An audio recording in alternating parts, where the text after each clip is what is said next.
Şimdi sana soruyorum. Affetmek mi ruhunu rahatlatır yoksa kin tutmak mı? Belki de yıllardır içinde taşıdığın bir öfke seni gerçekten çok derinden etkiliyor.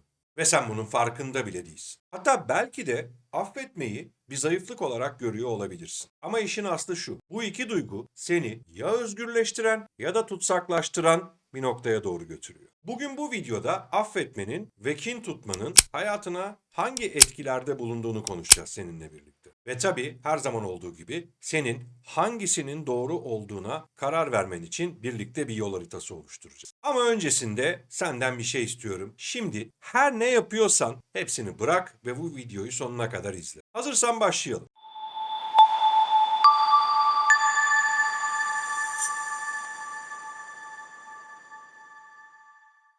Kin tutmak bazen seni gerçekten güçlü hissettiriyor olabilir, değil mi? Özellikle ilk başlarda. O kinin seni gerçekten güçlü, kuvvetli, her şeyi yapabilecekmiş gibi hissettiriyor olabilir. Hatta şu cümleyi kullanıyor olabilirsin. Onun yaptığı şeyin cezasını çekmeyi istiyorum. Ama bil bakalım ne oluyor? Kin dediğimiz şey yavaş yavaş seni kemirmeye başlıyor ve içten içe seni zehirlemeye başlıyor. Çünkü birine karşı kin beslediğinde içten içe sürekli o anı tekrar yaşatıyorsun zihnine ve o anda takılı kalıp devam edememeye başlıyorsun. Harvard Üniversitesi'nde yapılan Harvard Yetişkin Gelişim Araştırması adı altındaki bir çalışmada gerçekten çok ilgini çekecek bazı verilere ulaşılmış.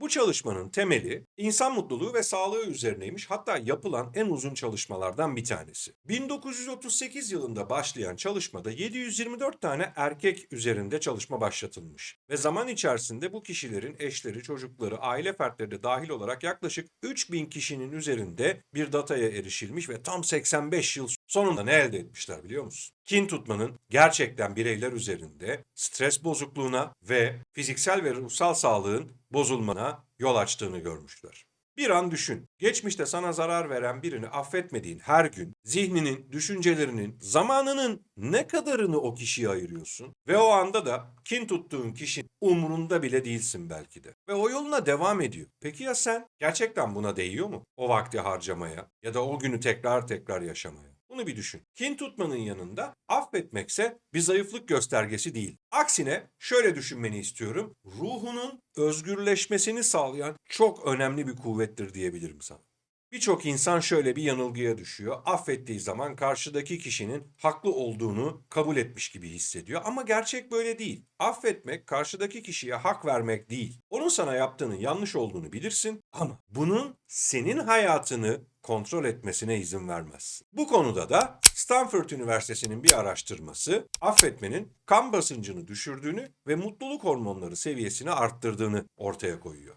Üniversite bünyesinde yürütülen Stanford Affetme projesi kapsamında 259 katılımcı üzerine affetme teknikleri öğretilmiş ve bunlar gözlemlenmiş. Katılımcılar affetmeyi öğrendikten sonra daha az acı hissettiklerini, strese bağlı uykusuzluk, mide krampı ya da benzeri fiziksel arazları daha az yaşadıklarını belirtmişlerdir. Ve tabii gözlemcilerin raporlarına göre de katılımcılar daha şefkatli ve iyimser bir tavır takınmaya başlamışlar. Her iki üniversitenin de araştırmasından yola çıkarak edindiğim bu bilgilerle sana şu soruyu sormak istiyorum izin verirsen. En son ne zaman birini gerçekten affettin? Hatırlıyor musun? Eğer hatırlıyorsan o an nasıl hissettin?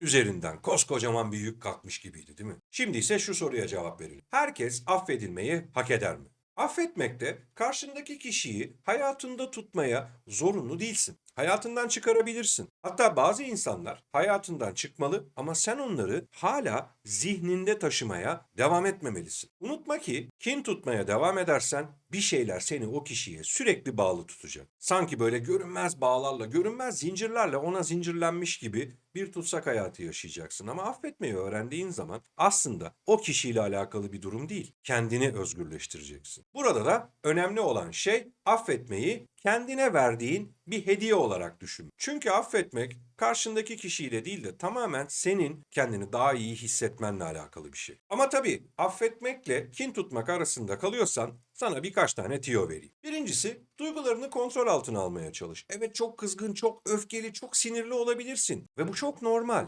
Birilerine sinirlendiğinde kızgın olabilirsin. Burada seni kimse suçlayamaz. Ama bu kızgınlığın, bu öfken, bu sinirin seni esir almaya başlayıp seni bir noktada kin gütmeye doğru götürüyorsa işte burada kendine dur diyebilmelisin. Ve bu duyguların seni esir almasına izin vermeyebilirsin. İkincisi, bakış açını değiştir. Anlayabildiğin kadar karşıdaki kişinin neden böyle bir tavır sergilediğini anlamaya çalış. Çünkü unutma, bazen insanlar kendi yaralarını karşılarındaki kişiye yansıtır. Ve tabii kendi iç huzurunu hayatında her şeyin önüne koymayı öğrenmen gerekiyor. Unutma ki kendi iç huzurunun peşinde koşmaya başlarsan ve sen daha huzurlu, daha iyimser, daha şefkatli, daha pozitif bir yaşama doğru devam edersen etrafındaki insanlar da bundan etkilenmeye başlayacak. Ve onlar da bu seçimi yapmak zorunda kalacak. Yani etrafında pozitif insanlardan çevrilmeye başlar. Şimdi gerçekten sana soruyorum. Affetmek mi? Yani kendini özgürleştirmek ya da kin tutmaya devam edip hayatını o ağır yüklerin altında ezilerek geçirmek mi?